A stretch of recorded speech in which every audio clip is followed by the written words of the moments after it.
The latest generation of Apple Watches are here. In this video, we are comparing two of the sizes that are available for the Series 9 Apple Watch, which means this one right here is the smaller 41mm, and we're comparing it against the 45mm to find out which one is really the best one that's suitable for you. So I do have a tape measure here, and we will be measuring everything, and we'll be also going into the settings as well as check out some text messages so you can see visually compare the two sizes and decide for yourself which one really, again, is the best one for you. So first thing first, let's start off with the price tag. The more affordable option is the Series 9 41mm Apple Watch, as it retails for $399. And then for $30 more for the larger 45mm, for both the aluminum body choices to choose from. And there's 5 color choices to choose from for the aluminum sport body style. And this also includes the latest product red. And it's about $100 more if you like cellular. The two models we have here are the GPS, and honestly GPS is all that everybody really needs, especially if you're like me who always has their phone around. So there's really no need to have a cellular connection. And this is actually the new Starlight color, and this one is the Midnight color. And if you would ask me which one's the more ideal color, Midnight is probably the best color option to choose from because it's easier to match on all your outfits, especially if you're wearing a suit as well. Meanwhile, the Scarlet, it's kind of challenging to match, especially if you're wearing all black, and this is kind of like a pinkish color tone. But if you like to, stainless steel body choice is available. Just keep in mind it's much more expensive, but there's 3 different color choices for the stainless steel body as well. Honestly, aluminum is perfectly fine. It's durable, it's rugged for daily use, which is why aluminum is more likely what people will actually select, and it's my choice for a daily driver as well. But here you can visually see the differences between the two size choices to choose from. Here it is using the new pellet watch face that was added for watchOS 10. If we launch Control Center, this is how it looks like with all the icons side by side. If we go to text size, here Apple does like a little text demonstration how it looks like. Notice how it's able to fit more text without needing more rows compared to the 41mm. And if we maximize the screen size, in case you're hard of seeing, you can see right here again we have size on the very bottom over here, where on the 41 we don't even see that. And we tone down the text size to the default size again, and we ask Siri to go on a website, CNN.com. Here's how the text fonts look like side by side. And if we actually go ahead and open up a website, again, you can see there's more real estate space on a much larger 45mm, obviously, but just generic like website fonts, it's more visible on the 45mm. Then if we open up the app layout, you're able to fit the same amount of rows compared to the 45 and the 41mm. No differences here. And if we scroll to the very bottom and switch to the list view, you're going to see the same exact thing outcome right here. So excluding third-party text sizes, the operating system itself, it's easy to operate on both of them. As you're seeing, like the rows and everything else is pretty much identical. No difference here.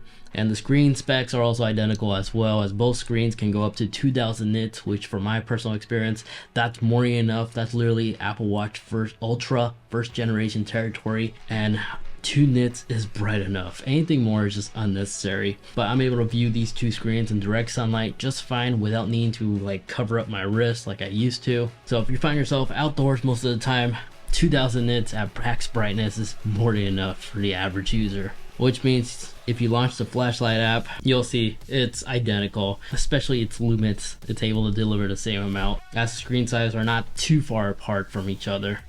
Now let's go ahead and put on our Apple Watch bands and talk more about the measurements. So here it is with the always on display. This is the 41mm. And if we go ahead and take this tape measure and measure up my wrist, you'll see on my upper wrist I'm about close to 6.5, but where the Apple Watch rests, I'm about 6.2 inches. And then the screen size barely takes up an inch on my wrist. And from my personal experience, I prefer working out at the gym with the smaller 41mm versus the 45 with my measurements, because when I'm holding like a barbell and flat bench pressing as an example, with the larger 45s I'm going to demonstrate in just a little bit, it's unlikely to falsely trigger like the digital crown as well as the power button, because there has been time where with this watch, the larger 45, I've actually have toggle the SOS, but I'm unlikely to actually toggle this on the 41mm. And the benefits with the 41mm, is the reason why I'm wearing a long sleeve shirt, is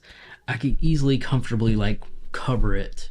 Easier was the smaller 41 millimeter. So if you're somebody who wears long sleeves a lot, jackets, or even suits, you're gonna definitely enjoy the smaller sizes. It's more compact and easier to use. And if you notice, the 41 millimeter is honestly the perfect size for my wrists.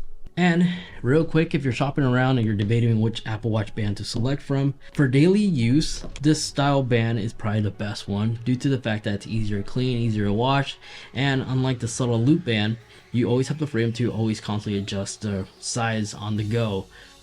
You'll find it more comfortable because there's times where my wrist is just swollen, I guess, and being able to loosen it up on the go makes it more comfortable to wear on a daily basis. Now, I do have my Series 9 equipped with the Nike new redesign. The benefits was this new Velcro strap is it's more easier and consistent for the heart rate sensor to always read your measurements because it's always going to be perfectly tightened around your wrist.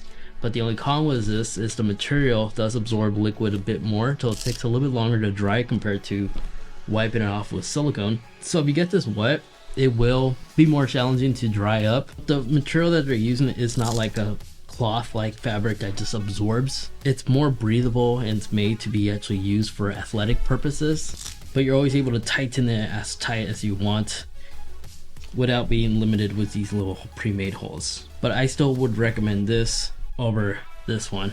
But here it is on my wrist, the 45 millimeter, and as you notice, I'm literally tapping on the digital crown. This is what I mean. Why is my battery draining so quickly? Holy cow, this, okay, I don't know what's going on with this one. I think it's glitched because I just charged it not too long ago. But if we take the tape measure one more time, we go ahead and measure.